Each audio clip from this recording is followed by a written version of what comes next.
Assalamu alaikum wa rahmatullahi wa barakatuh to some of you, and peace out to the rest of you. Hit the share button because the message is more important than the messenger. So, my people, in light of what Donald J. Chimp has done, and then tried to say was a staffer, I have to ask this particular question, and this is after seeing what may have been the whole video. Many people got spoofed in that. Many did.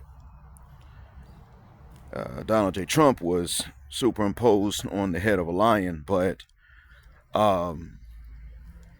others were depicted as warthogs, pigs, meerkats, mongoose, different critters that were and were not shown in the Lion King. No gorillas, chimps, or orangutans were depicted in the Lion King, but the Obamas were depicted as a gorilla or chimp and an orangutan, with Michelle in the front and Obama in the back, as if to say that she calls the shots. And I had to actually explain once to my wife that in reality, there is a historical reason to do that, to show her as being at the forefront, but not to show them as another species. But I'm going to tell you all mostly about something else, that a reaction that has been shown. And we need to be clear about why we're going to stay at home and we're not going to get out there and stick our chest out for other groups of people. And the reason for that is what we have had happen in the past. We've been right about it, but we've also acted as if that's never going to change. And sometimes we simply don't know. And there's a reason to not expect it to change if you don't know what you don't know. But in reality, I had to admit that I was somewhat shocked when Nuri Martinez disparaged another Latino city council member in Los Angeles for being with the blacks. For one, that already pointed to something I had talked about before. These communities are already divided. Now, the elders are the ones that call shots in general, and the elders are the ones who pretty much have decided we are not going to risk whatever credibility or acceptance we might have with Massa by calling Massa to task for how they have treated the kidnap victims they enslaved, the Africans, so to speak. And yes, I'm saying Africans. Yes, we're Africans. And yes, we're Americans. And I'm leery of anybody trying to tell us that we're not either one, because when people insist on doing you wrong, you have whatever rights you had plus the rights that they forfeited, morally speaking. In the court of God, there are rights that you have because of what they've done, in addition to the rights you had before. You don't owe them because of something that they did to you. They forced us to be Americans. And they can't stop us from being Africans. They tried. I'm not saying they didn't give it their best shot, but that's not a success that we owe them. So claim both, the benefits of both, the burdens of neither. If you are a diasporan, not just an FBA, but if you are a diasporan, you claim the benefits of both, and you are allowed to reject the burdens of both. You don't owe it to either side to fight in their wars, but you also do have a righteous claim to the benefits of either one. The passports, the citizenship, how's it going? Land entitlements, if there were such a thing.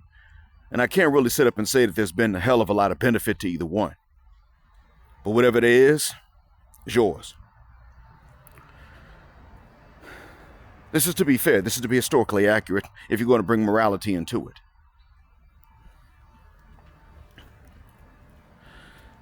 But the community decided not to vote Nuri Martinez in. Her people's community. With the anti-blackness that they felt, there was a certain amount of refusal to dehumanize, they also felt. They said, well, we're not going to sit up and dehumanize, and we may not want necessarily, and this is what we have to understand about a lot of other groups of folks. Most of the time, there are two things they want. One, they want to never be treated as we are, which they don't really get to determine because it happens to them anyway. And then two, they don't want to marry and mix with us. That's the other one. They're not looking to marry and mix. We don't mind it, but, well, we didn't mind it. Now, a lot of times we do, but they really seriously do mind that. Even groups of people that don't dehumanize us, that don't hate us, that don't want bad things to happen to us. You see, the Arab world was pissed about what happened to George Floyd, and they knew that he had previous convictions, but they pretty much said something that I'm about to say about the Obamas. You see, they may not have wanted, and many of them would not have wanted someone like George Floyd to marry their daughters. But what happened to him, they said, was a murder. They said, no, we don't do this to someone, and this is not something that would have happened to a white guy in the same situation. And now that we know this, we are clear about this, we're also going to protest. F is wrong with you. You've lost your moral authority already, and now you're losing the shreds and vestiges of it and the smells of it that remained. And this is with Chauvin in prison, with his wife leaving him. She's like, no, you got problems.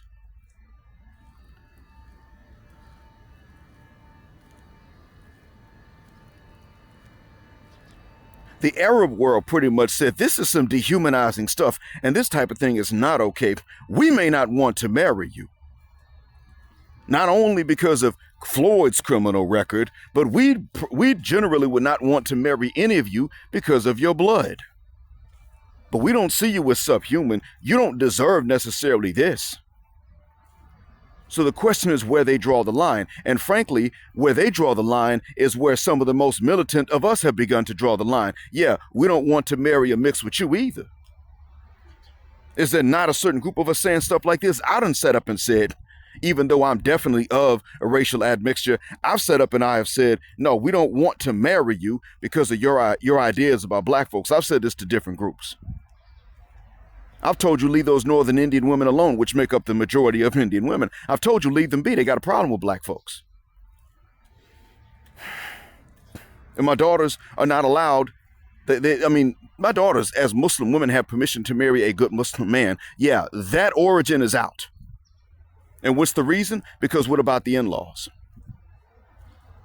How are they going to treat my daughters, even if they find guys that are good? Are those guys going to look at their families and cut the families off? And I wouldn't ask them to do that. Confront the family, sure. I wouldn't ask them to cut the families off, but by the same token, that's something that they're going to turn around and get cut off by their families if they insist on treating my daughters fairly and treating my daughters like equals. When their family members say, no, we don't treat black folks as equals, because that's damn near sacrilegious, despite the fact that the Islamic religion requires that. It's sacrilegious and blasphemous in our very Hindu-influenced, sensitive Indian culture. So have we not turned and said the same thing? What I'm saying is that the world is about as dismissive of us as we thought.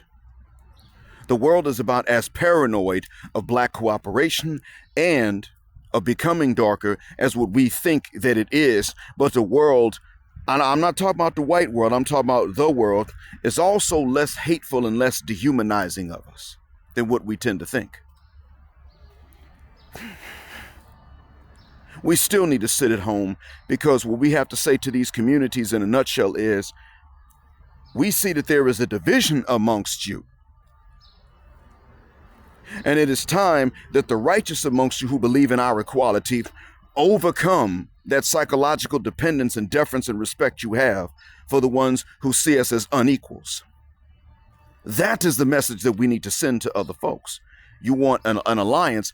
Okay, I mean, alliance could be fine as long as it's two ways, but an alliance has to be two ways. And for it to be two ways, we have to know that you are willing to turn your back on your old fools. They can't just have gray hairs and recite a few proverbs anymore and then turn around and be these automatically old respect entities whose words and rules are less questioned. That can't be the case anymore. You're going to have to go ahead and start telling them, look, you're right about this, you're wrong about that, but what y'all are going to have to overcome the ones that are wrong, and you know they're wrong. You have to look and be able to say to Tia at the dinner table or Tio at the dinner table, look, when it comes down to this particular issue, even if I personally do not want to marry them, when it comes down to this particular issue, they are superior to our oppressors. That is real. That is necessary.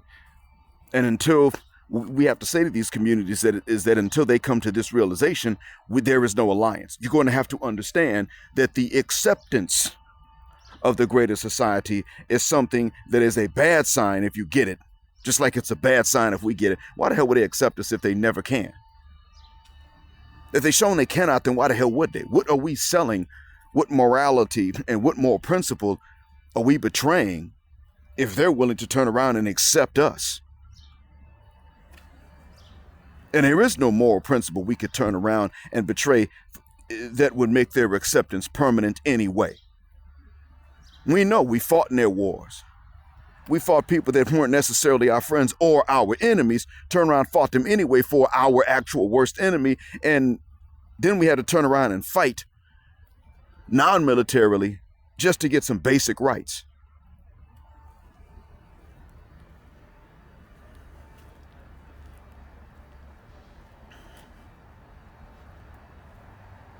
So in a nutshell, we have to be able to say to these communities the proper message, not just, okay, you know what, you don't like us, so we can't even cooperate on something that is a mutual benefit. That's not what this is. It's more like, okay, your alliance is not sincere. We know that. And though you are divided, we act like they're all unanimous in this, and they're not. That would be lying to ourselves. What we do need to do is foster a division in these other groups. Divide and conquer is not just a theory. It is a proven practice. It is very effective. And the right thing to do is send a message to any of these groups. You are being assessed as to whether or not you are truly egalitarian. Not based on whether or not you want to marry us, but based on whether or not you understand our moral superiority to the oppressor and the colonizer of the planet. You can't accept that. Then you're not an ally. And if you can, and you're actually willing to do something that would undermine them, you can be an ally.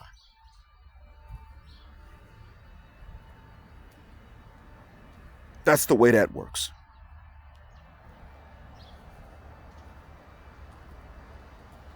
And this is something we would have to send. This is a message we would have to send to all of them. And we could do that. We're capable of sending that. We're moving partially in the right direction by staying at home while ICE swoops in. And we're sitting up and saying, look, we done marched together before. We have done that before. We need to be able to say we've marched together before. The only mistake is that we're not saying to them, hey, look, we done marched together before, but then it's not permanent. We've made a mistake in not saying that. What we should be saying, though, is we have marched together before, and we ourselves have also marched alone before. And while this may necessarily be an enemy of ours, this is not necessarily a fight with them, because we already know that if we expended resources and everything else trying to fight them, then when we turn around and need you, you wouldn't be there. And we also know that those of you who would show up and would be there will be underfunded and undermined, though you'd be on the right side, because you would have been abandoned by the rest of your communities. Because your community's leadership, the elders, and the resource allocators are against an alliance with us.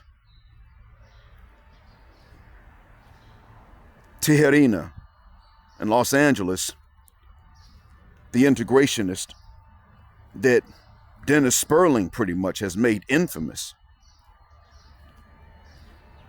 He didn't create them. He didn't conceive him. He didn't train the man to be how he was. This man lived before our time. But Dennis Sperling was one of a few that really, and probably the forefront runner at making this man infamous. But Felix Tijerina represented one side of this.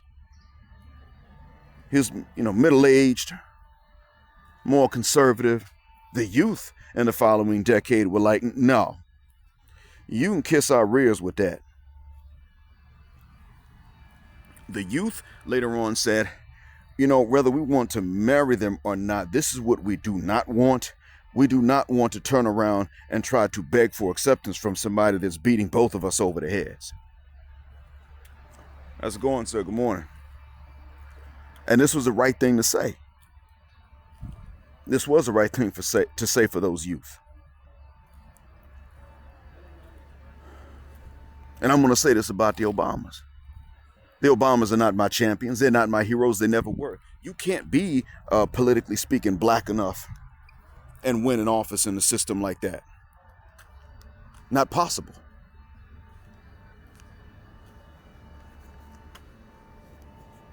Can't be Muslim enough and win an office in a system like that. That's why I'm not all happy about Mamdani winning the election in New York. No, I'm not happy about that. It's not something to celebrate. I told y'all what the solution is. He's not allowed to implement the solution at an office like that, in a context like that, at the city, state, or federal level. Not allowed. Keith Ellison couldn't do it. Ilhan Omar can't do it. Rashida Tlaib can't do it. But what I can tell you is that this video, which lampooned and satirized, as well as trying to, for all literal and intent, for all literally now lionizing certain other people, referred to the Obamas as apes, not because of any political failings of the Obamas. That is not the reason why. It is because they're black. People can say, oh, Trump's not really a racist. Look at what he's done. People before have been willing to make political concessions, but they still have had racist notions and biases. Now, if they're willing to actually still, in fact, be fair to us, but their hearts are racist, then we wouldn't blame them anyway. There'd be nothing we'd say. We'd say, okay, well, don't inflame that racism inside them, but this is what we're going to do. We're going to work together. We're going to discuss this particular business issue at hand. We don't mean harm until they mean harm. We've had to work with folks like that before. That's why some of us mistakenly quote what's generally a true sentence, we and they have an understanding. Yeah, we do, and that understanding is not correct. It's not moral, and it's not sufficient. But we do have an understanding. You don't really like us, and we like you too much, and we're not really going to take you to task for who the hell you are.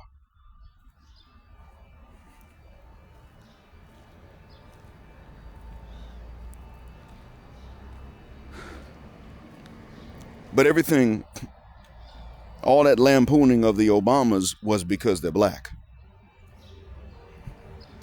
And it didn't matter that Barack Obama is not FBA. It didn't matter that his African American ancestry actually came through his white mom. That didn't make a goddamn bit of difference. And no, it was not just a White House staffer that posted this up. And Trump didn't know about it. Either a staffer posted it and had approval to do it, or it wasn't even a staffer that posted it. It was Trump himself.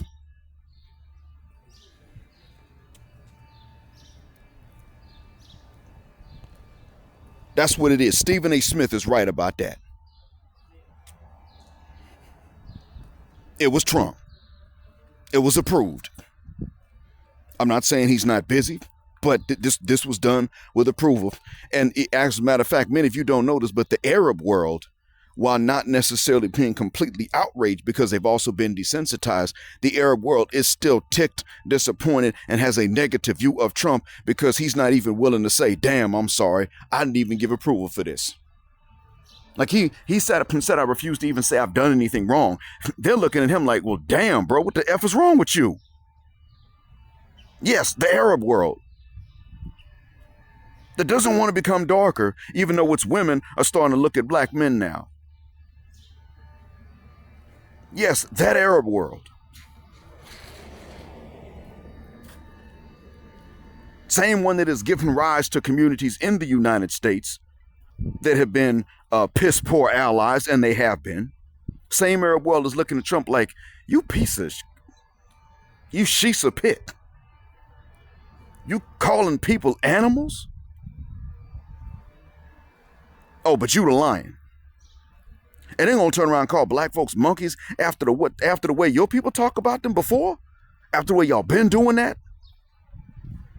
And they're gonna sit up and say, well, I didn't do anything wrong. Okay, well, at least you're very blunt, but at this point, your bluntness and your honesty pretty much show that you're the one that's not really human, because you're not humane. You dehumanize people you don't like. If you really believe that type of thing, you'd be out there trying to eradicate the species to which you compare them.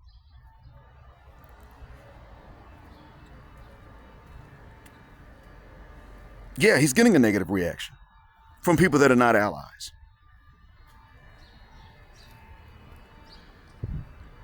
There are very few people, and I understand our Blackanoia to a certain extent. The list of folks that are not allies you would think would be is a very long list. The list of people who at the very least are not enemies, not prone to side against us with our enemies, is a short list. And as a matter of fact, the list of what they have in common is longer than their own list.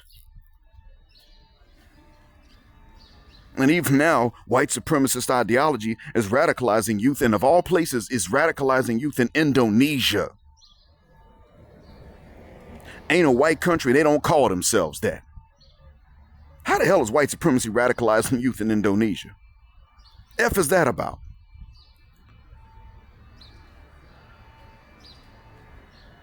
That's a topsy-turvy situation, because the elders ain't what that racist stuff, but now you got some of these youth that are starting to get with it, even though they will be annihilated as quickly as we would. This is mostly in Jakarta. Actually, an incident of violence happened over there because of that.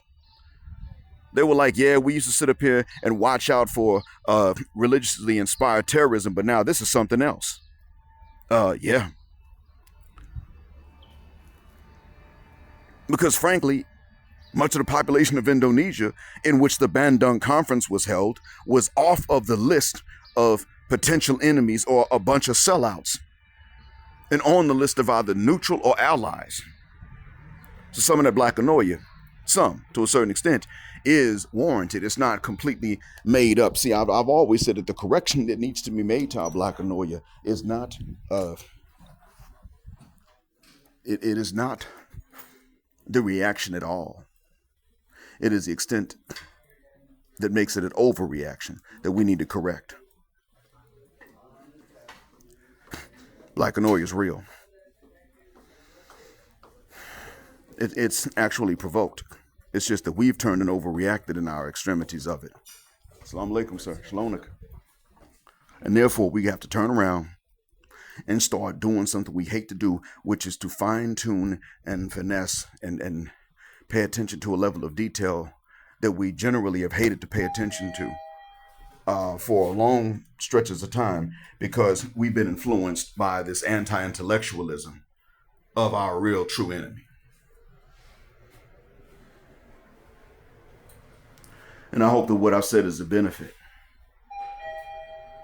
Thanks for listening, as always. Black or black mind, black out.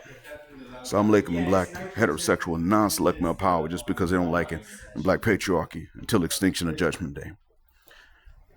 We appreciate you again making a choice to fly with us here at Jet Black Air, where the phrase Jet Black is also a verb. Keep Jet Black with us till the wings and the wheels fall off. Gender and racial justice forever.